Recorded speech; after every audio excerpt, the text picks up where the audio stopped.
السلام عليكم ورحمة الله وبركاته. الحمد لله والصلاة والسلام على رسول الله. പ്രിയമുള്ള സഹോദരന്മാരെ, സഹോദരികളെ, പടച്ചതമ്പുരാൻ നമുക്ക് എല്ലാവിധ അനുഗ്രഹങ്ങളും നൽകി നമ്മെ അനുഗ്രഹിക്കുമാറാവട്ടെ.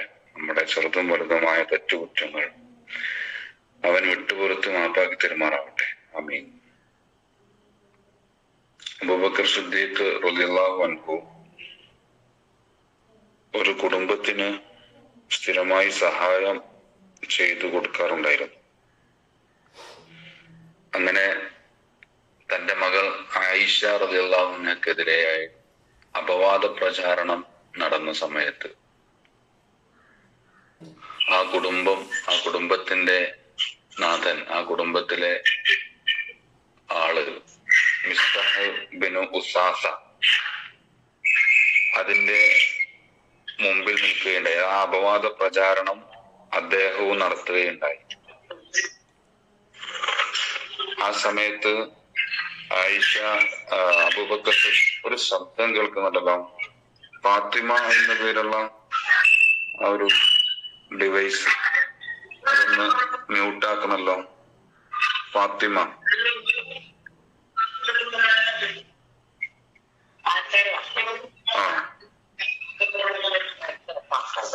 ഓക്കെ. പിന്നെ അപ്പൊ അബൂബക്കർ സിദ്ദീഖ് റളിയല്ലാഹു അൻഹു പിന്നെ ആയിഷ ബീവിയുടെ നിരപരാധിത്വം അള്ളാഹു തെളിയിച്ച സമയത്ത് ഖുർആനിലൂടെ ആയിഷ റളിയല്ലാഹു അൻഹ നിരപരാധിയാണ് എന്ന് വ്യക്തമാക്കിയ ശേഷം ആയിഷ അബൂബക്കർ സിദ്ദീഖ് റളിയല്ലാഹു അൻഹു ആ കുടുംബത്തിനുള്ള സഹായം ഇനിമേൽ ഞാൻ നൽകുകയില്ല എന്ന് ശപഥം ചെയ്തു. കാരണം അത്രമേൽ ചീത്തപ്പേരുണ്ടാക്കിയ, അപമാനം ഉണ്ടാക്കിയ ഒരു വാർത്തയാണ് അദ്ദേഹം പ്രചരിപ്പിച്ചത്, മിസ്തഹ് ബിൻ ഉസാസ. അതുകൊണ്ട് ഇനി അയാൾക്ക് എന്തിനാണ് ഞങ്ങൾ സഹായം കൊടുക്കുന്നത്? നമ്മുടെ സഹായമൊക്കെ ലഭിച്ചിട്ടും അയാൾ എങ്ങനെയാണല്ലോ ചെയ്തത് എന്ന ആ ഒരു സംഗതി നമുക്ക് അതിന്റെ അവസ്ഥ നമുക്ക് മനസ്സിലാവുമല്ലോ. നമ്മളൊക്കെ ആണെങ്കിൽ എപ്പോഴോ അത് നിർത്തിയിട്ടുണ്ടാവും ആ സഹായം. അബൂബക്കർ സിദ്ദീഖ് റളിയല്ലാഹു അൻഹു അള്ളാഹു ഖുർആനിലൂടെ നിരപരാധിത്വം തെളിയിച്ച ശേഷമാണ് ഈ ശപഥം ചെയ്യുന്നത്, അതിന്റെ മുമ്പല്ല. അദ്ദേഹം ഈ പ്രചാരണം നടത്തിയ സമയത്ത് തന്നെ പിന്നെ അദ്ദേഹത്തിന്റെ കുടുംബത്തിലുള്ള സഹായം നിർത്തലാക്കുകയല്ല ചെയ്തത്. അപ്പോ അങ്ങനെ ശപഥം ചെയ്തപ്പോ അള്ളാഹു സുബ്ഹാനഹു വതആല ഇടപെട്ടു. നമ്മുടെ വിഷയം അതാണ്. അള്ളാഹു സുബ്ഹാനഹു വതആല അവിടെ ഇടപെട്ടിട്ട് പറഞ്ഞു, ولا يأتل أولو الفضل منكم والسعة أن يؤتوا أولي القربى والمساكين والمهاجرين في سبيل الله وليعفوا وليصفحوا ألا تحبون أن يغفر الله لكم والله غفور رحيم. സൂറത്തുൽ നൂറിൽ 22-ാമത്തെ ആയത്തില് അള്ളാഹു പറയാണ്, നിങ്ങളിൽ അള്ളാഹു സുബ്ഹാനഹു വതആല അനുഗ്രഹം നൽകിയ ആളുകൾ, സാമ്പത്തികമായ കഴിവുള്ള ആളുകൾ, അവർ തങ്ങളുടെ കുടുംബക്കാർക്കും അഗതികൾക്കും അള്ളാന്റെ മാർഗത്തില് നാടുവിട്ട് പലായനം ചെയ്തെത്തിയവർക്കും സഹായം കൊടുക്കുകയില്ല എന്ന് ശപഥം ചെയ്യാൻ പാടില്ല. അവർ ചെയ്യേണ്ടത് എന്താണ്? വൽയഅഫു വൽയസ്ഫഹു, അവർ മാപ്പ് നൽകട്ടെ, അവർ വിട്ടുവീഴ്ച കാണിക്കട്ടെ. അലാ തുഹിബ്ബൂന യഗ്ഫിറല്ലാഹു ലക്കും, അള്ളാഹു നിങ്ങൾക്ക് പുറത്തു തരണമെന്ന് ആഗ്രഹിക്കുന്നില്ലേ? വല്ലാഹു ഗഫൂർ റഹീം, അള്ളാഹു ഏറെ പൊറുക്കുന്നവനാണ്, കാരുണ്യവാനാണ് എന്നാണ് അള്ളാഹു സുബ്ഹാനഹു വതആല അബൂബക്കർ സിദ്ദീഖ് റളിയല്ലാഹു അൻഹുവിനെ തിരുത്തിക്കൊണ്ട് പറഞ്ഞത്. സഹോദരന്മാരെ, ഇതാണ് നമ്മൾ മനുഷ്യന്മാരും പടച്ചവനും തമ്മിലുള്ള വ്യത്യാസം. നമ്മൾ ആരെങ്കിലും നമ്മളോട് എന്തെങ്കിലും ചെയ്തു കഴിഞ്ഞാൽ, ഒരു ഉപദ്രവം ചെയ്താൽ നമ്മൾ അവരെ വെറുക്കും. നമ്മൾ അവരോട് പിന്നെ അവർക്ക് എന്തെങ്കിലും സഹായം കൊടുത്തിരുന്ന അവസ്ഥയാണെങ്കിൽ അതൊക്കെ നിർത്തലാക്കും. പിന്നെ നമ്മുടെ മക്കളാണെങ്കിൽ ഒരുപക്ഷെ നമ്മുടെ വീട്ടിന്റെ പുറത്താക്കും. നല്ല ചീത്തപ്പേരുള്ള എന്തെങ്കിലും തിന്മകളിൽ അവര് ഏർപ്പെടുകയാണെങ്കിൽ അതെന്റെ മകനല്ല, മകളല്ല എന്നൊക്കെ പറഞ്ഞ് നമ്മൾ അവരെ ഒഴിവാക്കും.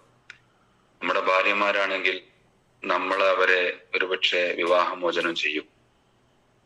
അങ്ങനെ നമ്മൾ പടപ്പുകളുമായി ബന്ധപ്പെട്ട അവസ്ഥകളൊക്കെ അങ്ങനെയാണ്.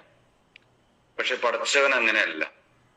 അതാണ് പടച്ചവനും നമ്മളും തമ്മിലുള്ള വ്യത്യാസം. പടച്ചവൻ പരമാവധി കാത്തു നിൽക്കുകയാണ് ചെയ്യുക, പുറത്തു തരാൻ ഇഷ്ടപ്പെടുകയാണ് ചെയ്യുക. അതുകൊണ്ടാണ് നമ്മൾ ഹറാമ് കാണുമ്പോഴേക്ക് പടച്ചറബ് നമ്മെ അന്ധരാക്കാത്തത്.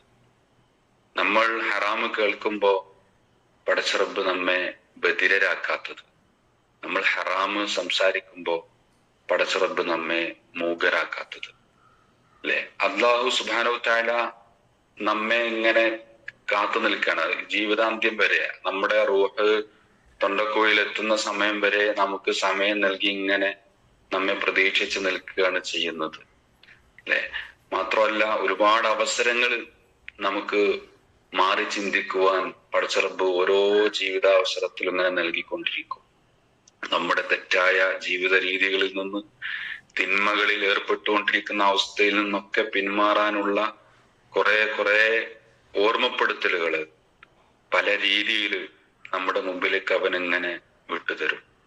അങ്ങനെ പരമാവധി നമ്മൾ എപ്പോഴാണോ അള്ളാഹുവിനെ തിരിച്ചറിഞ്ഞ് അള്ളാഹുവിനെ ഓർത്ത് പടച്ചവനിലേക്ക് മടങ്ങുന്നത് എന്ന് പ്രതീക്ഷിച്ച് അങ്ങനെ സമയം നൽകുന്ന, സാവകാശം നൽകുന്ന ഒരു രീതിയാണ് പടച്ച റബ്ബിനുള്ളത്. അതെന്തുകൊണ്ടാണ് എന്ന് ചോദിച്ചാൽ അതിനൊരൊറ്റ ഉത്തരമേ ഉള്ളൂ. അത് അള്ളാഹുവിന്റെ കാരുണ്യം, പടച്ചവന് നമ്മളോടുള്ള സ്നേഹം. അല്ലെങ്കിൽ ഏത് നിമിഷവും സഹോദരന്മാരെ, സഹോദരികളെ, നമ്മളൊരു തിന്മ ചെയ്യുമ്പോഴേക്കും പടച്ച റബ്ബിന് നമ്മളെ റൂഹിനെ പിടിക്കാമായിരുന്നില്ലേ? നീ മതി ജീവിച്ചത്, എന്തിനാണ് നീയൊക്കെ അവിടെ ജീവിക്കുന്നത്, എന്തിനാണ് ഞാൻ നിനക്ക് കുറെ അനുഗ്രഹങ്ങളൊക്കെ തന്നത് എന്ന് പറഞ്ഞിട്ട് നമ്മളെ പടച്ച റബ്ബ് തിരിച്ചു വിളിക്കുമായിരുന്നില്ലേ? നമ്മളൊരു തിന്മ കാണുമ്പോഴേക്കും, നമ്മളൊരു ഹറാമ് കാണുമ്പോഴേക്കും നമ്മുടെ കാഴ്ചശക്തി അവൻ തിരിച്ചെടുക്കുമായിരുന്നില്ലേ? അല്ലെ?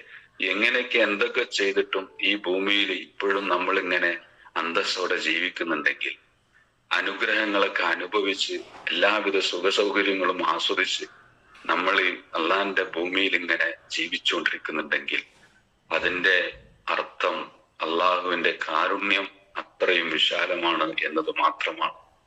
അതുകൊണ്ട് സഹോദരന്മാരെ, ആ റബ്ബിനെ മനസ്സിലാക്കാനും ആ പടച്ചവനിലേക്ക് തിരിഞ്ഞു നടക്കാനും നമുക്ക് സാധിക്കണം. ഇൻഷാ അല്ലാഹ് അള്ളാഹു തൗഫീഖ് ചെയ്യുകയാണെങ്കിൽ നമ്മുടെ ജീവിതത്തിലേക്ക് ഒരു റമദാനും കൂടി ചേർന്ന് വരാൻ പോവുകയാണ്.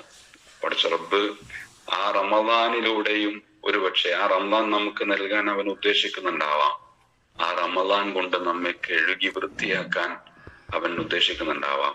ആ ഒരു കാരുണ്യം കൊണ്ടാണ് ഒരുപക്ഷെ ഇൻഷാ അല്ലാഹ് നമ്മൾ ആ റമദാനിലേക്ക് എത്തുകയാണെങ്കിൽ അല്ലാഹു സുബ്ഹാനഹു വ തആല അതിന് നമുക്ക് ആയുസ് നൽകി അനുഗ്രഹിക്കുമാറാവട്ടെ. ആ റമദാനിലെ രാപ്പകലുകളിൽ ഇബാദത്തുകളിൽ മുഴുകി, പ്രാർത്ഥനകളിൽ മുഴുകി, പശ്ചാത്താപ നിരതരായി അങ്ങനെ ആ റമദാനിന്റെ ദിനരാത്രങ്ങളെ ഉപയോഗപ്പെടുത്തുവാനുള്ള തൗഫീഖ് നമുക്ക് എല്ലാവർക്കും നൽകി അനുഗ്രഹിക്കുമാറാവട്ടെ.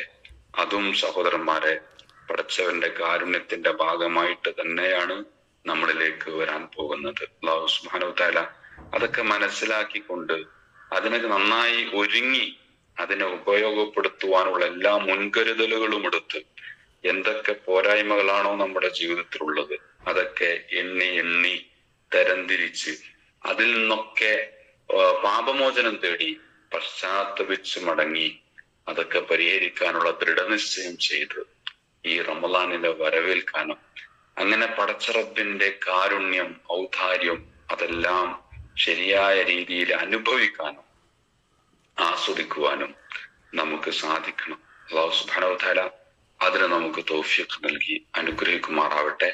പോരായ്മകളൊക്കെ വിട്ടുപുറത്ത് മാപ്പാക്കി തരുമാറാവട്ടെ. വസല്ലല്ലാഹു തആല അലാ സയ്യിദിനാ മുഹമ്മദ്. അസ്സലാമു അലൈക്കും വറഹ്മത്തുള്ളാഹി വബറകാതുഹു.